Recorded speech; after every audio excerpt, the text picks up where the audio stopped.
बहुत ही क्रेजी खबर निकलकर सामने आई है भारत और भारतीयों के लिए, और मुझे बड़ी ध्यान से सुनिएगा क्योंकि इस साल की ये सबसे बड़ी खबर है हमारी अर्थव्यवस्था, हमारी जीडीपी और इकोनॉमी के लिए। और ये बात आप लिख कर ले लीजिए कि इस खबर को सुनने के बाद आपका दिल खुशी से बाग बाग होना निश्चित है। लेकिन खबर बताने से पहले आप मुझे एक जवाब दीजिए, 2025 को आने में अभी कितने दिन बाकी हैं?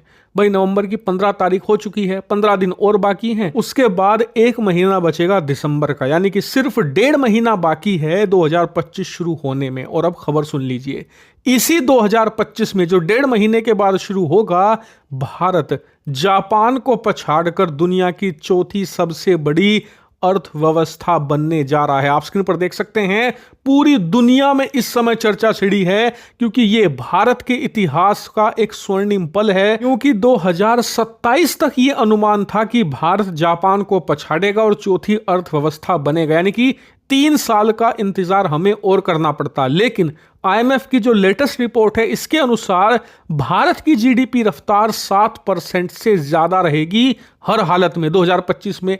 और जापान की अर्थव्यवस्था की जो रफ्तार है वो कितना भी खींच ले, कितना भी जोर लगा ले, 0.3% से ऊपर नहीं जाएगी। यानी कि वो 1% तो छोड़िए, 0.5% से भी नहीं बढ़ेगी। और भारत उससे कम 7% की रफ्तार से बढ़ेगा। ज्यादा से ज्यादा ये 8-9% भी जा सकता है। यानी कि भारत के लिए जो गुड न्यूज है वो अगले साल ही आ जाएगी। 1.5 महीने के बाद कभी भी आपको खबर मिलेगी कि भारत ने जापान को पछाड़ दिया है और दुनिया की चौथी सबसे बड़ी अर्थव्यवस्था बन चुका है। लेकिन मानिए, जिस दिन ये खबर मिलेगी हम सब बहुत ज्यादा भावुक होंगे, क्योंकि जो हमारा सपना रहा है आजादी के बाद से ही कि अपने प्यारे भारत को सोने की चिड़िया बनाएंगे, फिर से स्वर्णिम भारत बनेगा, ये उसकी एक असली शुरुआत होगी। क्योंकि अभी तक सोने की चिड़िया नारों में था, अब ये जमीन पर उतरना शुरू हो जाएगा।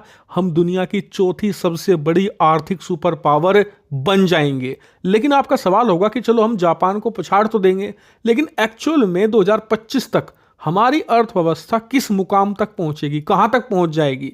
तो रिपोर्ट ये कहती है आईएमएफ की कि भारत की जीडीपी 4.4 से लेकर $4.5 ट्रिलियन के आसपास होगी। यानी कि हम $4.5 ट्रिलियन का मार्क दिसंबर 2025 तक, यानी कि 1 साल के अंदर छू लेंगे आराम से। उसके बाद हमारा मुकाबला होगा जर्मनी से तीसरे स्थान के लिए। दुनिया की तीसरी सबसे बड़ी अर्थव्यवस्था बनने के लिए हम जर्मनी से दो हाथ करेंगे। जर्मनी की अर्थव्यवस्था फिलहाल $4.7 ट्रिलियन पर खड़ी है। इनकी रफ्तार है करीबन आधे से लेकर 1% के बीच में, यानी कि ज्यादा स्पीड से ये नहीं बढ़ते। 2 साल का अगर आप आंकड़ा जोड़ें तो जर्मनी की अर्थव्यवस्था मैक्सिमम $4.8 ट्रिलियन तक पहुंचेगी। यानी कि भारत 2026-27 तक जर्मनी को बहुत ही मजे से पछाड़ देगा। और ये आंकड़ा तब है जब भारत मिनिमम 7% की ग्रोथ से बढ़े। अगर हमारी जो ग्रोथ है वो और तेज हो गई तो हम जर्मनी को भी बहुत पहले पछाड़ देंगे और दुनिया की तीसरी सबसे बड़ी आर्थिक सुपर पावर बन जाएंगे,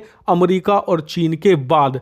लेकिन फिलहाल आपका सवाल यह होगा कि कब तक हम जापान को पछाड़ सकते हैं, कौन सा महीना वो होगा? तो देखिए, फिलहाल हमारी जीडीपी करीबन 3.9 ट्रिलियन पर खड़ी है, जापान है 4.0 ट्रिलियन पर।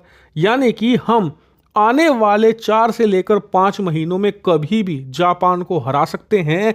कभी भी आपको खबर मिल जाएगी कि हमने जापान को हरा दिया है। इसीलिए वो एक बड़ा मूवमेंट होगा। आप चैनल को सब्सक्राइब करके रखना, जब भी खबर आएगी सबसे पहले यही मिलेगी।